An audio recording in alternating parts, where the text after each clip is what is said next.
আমি আজকে আমার বক্তব্যের প্রারম্ভেই আমি শ্রদ্ধাভরে স্মরণ করছি মহান স্বাধীনতার ঘোষক, বহুদলীয় গণতন্ত্রের প্রবক্তা, বাংলাদেশের রাখাল রাজা শহীদ রাষ্ট্রপতি জিয়াউর রহমানকে। আপনারা সম্মানিত সাংবাদিক ভাইয়েরা, আপনারা জাতির বিবেক, আপনারা আপনাদের লেখনীর মাধ্যমে এ সমাজ, এ জাতি, এ দেশ কিভাবে সঠিকভাবে চলবে সেটা আপনাদের লেখনীর মাধ্যমে কিন্তু সবসময় আপনারা এই জাতিকে সহযোগিতা করেছেন।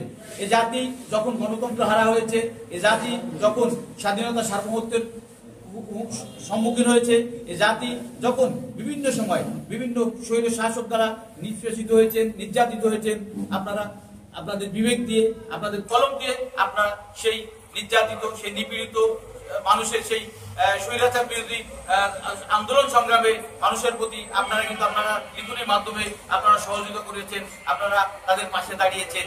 এজন্য আমি আপনাদের প্রতি কৃতজ্ঞতা জানাই।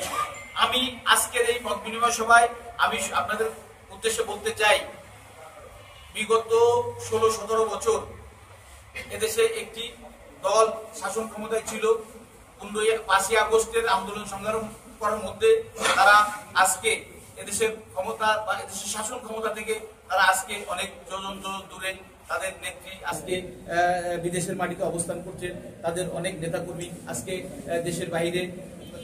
আমি আপনাদের মাধ্যমে এই গোপালগঞ্জ 1 বক্সিরপুর কাছেনী মানুষের কাছে জানাতে চাই যে আগামী নির্বাচনে আমাদের প্রিয় নেত্রী, দেশ নেত্রী বেগম খালেদা জিয়া যে বিশ্বাস, যে আস্থা রেখে এবং আমাদের প্রিয় নেতা জনাব তারেক রহমান আমাকে তাদের প্রতিনিধি হিসাবে ধানের শীষের প্রতীক উপহার দিয়েছেন, আমরা যাতে সেই প্রতীক নিয়ে বিজয়ী হয়ে এদেশের জনগণের প্রত্যক্ষ ভোটের মাধ্যমে বিজয়ী হতে পারি, সেজন্য আজকে আমি আপনাদের সাহায্য সহযোগিতা কামনা করছি।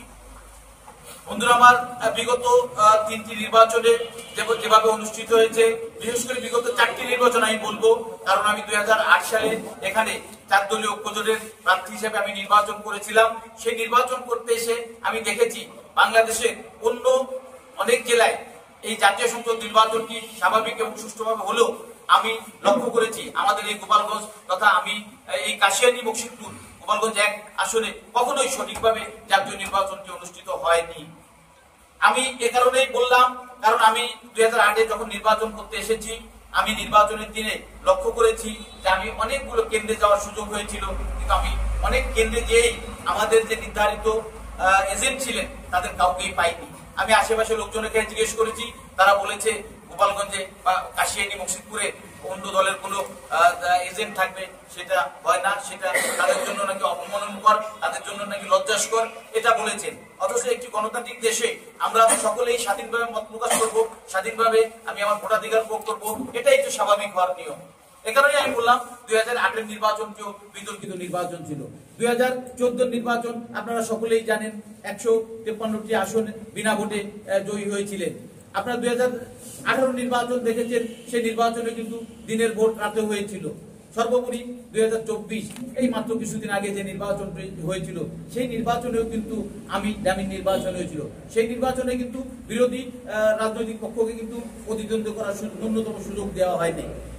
এই জন্যই আমি বললাম কথাগুলো যে আগামী 13শ জাতীয় সংসদ যে নির্বাচনটি অনুষ্ঠিত হতে যাচ্ছে, সেই নির্বাচনটি কিন্তু জাতির জন্য খুবই ঐতিহাসিক, খুবই গুরুত্বপূর্ণ। এই কারণেই আমি সবাইকে বলি, আমি আমার প্রতিটি নেতাকর্মীর উদ্দেশ্যে বলি, পাশাপাশি আমার সাংবাদিক ভাইদেরও বলি, আপনারা কিন্তু এই নির্বাচনকে চ্যালেঞ্জ হিসেবে নিয়ে আপনারা কিন্তু যাতে দেশে যে চলমান গণতান্ত্রিক আন্দোলন, সেই আন্দোলন যাতে তার লক্ষ্যে পৌঁছাতে পারে, আমাদের প্রিয় নেতা জনাব তারেক রহমানের নেতৃত্বে এদেশে যাতে আবারও গণতন্ত্র প্রতিষ্ঠিত হতে পারে, সেজন্য কিন্তু আপনাদের সহযোগিতা অবশ্যই কাম্য।